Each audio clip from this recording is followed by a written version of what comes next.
ஒரு நிமிஷம். மாண்புமிகு வனத்துறை அமைச்சர் அவர்கள். மாண்புமிகு பேரவைத் தலைவர் அவர்களே, அவர் உறுப்பினர் அவர்கள் அடுக்கடுக்காக சொல்றாங்க.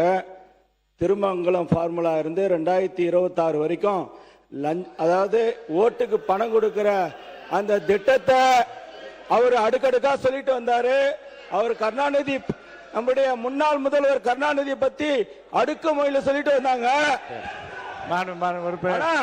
இங்க பாருங்க, உறுப்பினர் 2026ல ஒரு ரூபாய் கூட ஓட்டுக்கு பணம் கொடுக்காம முதலமைச்சர் வந்திருக்காரு. வனத்துறை அமைச்சர் பணம் கொடுக்காம என்னுடைய காஞ்சிபுரம் சட்டமன்ற தொகுதியில 1500 ரூபாய் ஓட்டுக்கு மொத்த ரூபாய் கொடுக்கல. வனத்துறை அமைச்சர் உட்காருங்க. மாண்புமிகு முதலமைச்சர் அவர்கள் லஞ்சம் இல்லாமல் நல்லதே செய்து கொண்டிருக்கிறார். வனத்துறை அமைச்சர் உட்காருங்க. அவர் பேசிய அவர் குற்றச்சாட்டு சொல்லி அவைக்குள் நீக்கப்படுகிறது. உட்காருங்க. சொல்லியாச்சு. உட்காருங்க உட்காருங்க உட்காருங்க உட்காருங்க.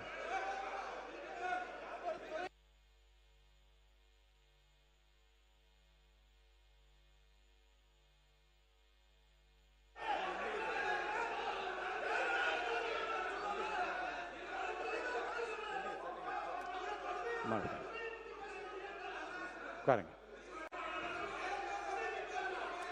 உட்காருங்க. மாண்புமிகு அவை முன்னவர்.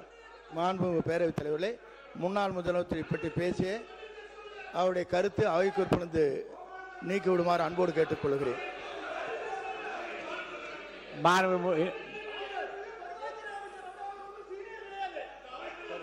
உட்கார உட்கார உட்காருங்க.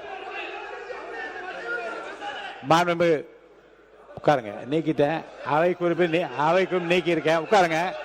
மாண்புமிகு உறுப்பினர் பேசுங்க. இனிமே குறுக்கீடுகளுக்கு சம்பந்தப்பட்ட உட்காருங்க சொல்லிடுறேன். உட்காருங்க உட்காருங்க உட்காருங்க உட்காருங்க உட்காருங்க. எதிர்கட்சி கொறடா ஒன்று உட்காருங்க. நீங்க சொல்லிட்டு உட்காருங்க. உறுப்பினர் பேசுங்க. இனி உறுப்பினர் பேசுகிற போது குறுக்கீடுகளை தவிர்த்து அவர் பேசி முடிந்த பிறகு விளக்கங்களை பெறலாம். உறுப்பினர் மட்டும் பேசுங்க. உட்கார சொல்லிட்டேன். நான் தான் விளக்கம் சொல்லிட்டேன். உட்காருங்க. இதை பத்தி விளக்கம் சொல்லிட்டேன். உட்காருங்க. நான் சொல்லிட்டேன்ல, அதே விளக்கத்தை நான் சொல்லிட்டேன். உறுப்பினர் பேசி முடித்த பிறகு சம்பந்தப்பட்ட துறை சார்ந்த அமைச்சர்கள் பதில் சொல்லலாம். அது வரைக்கும் குறுக்கீடு இல்லாமல் உறுப்பினர் பேசும்படி கேட்டுக்கொள்கிறேன்.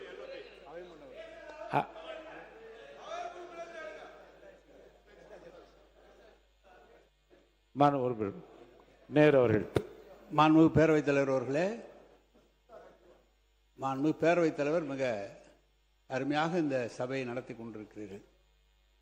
அமைச்சர்கள் பதில் சொல்கிற போது திராவிட முன்னேற்ற கழகத்தை பற்றியும் திமுக தலைவரை பற்றியும் அவர்களுக்கு என்ன மனதில் பட்டதோ அதை சொல்கிறார்கள்.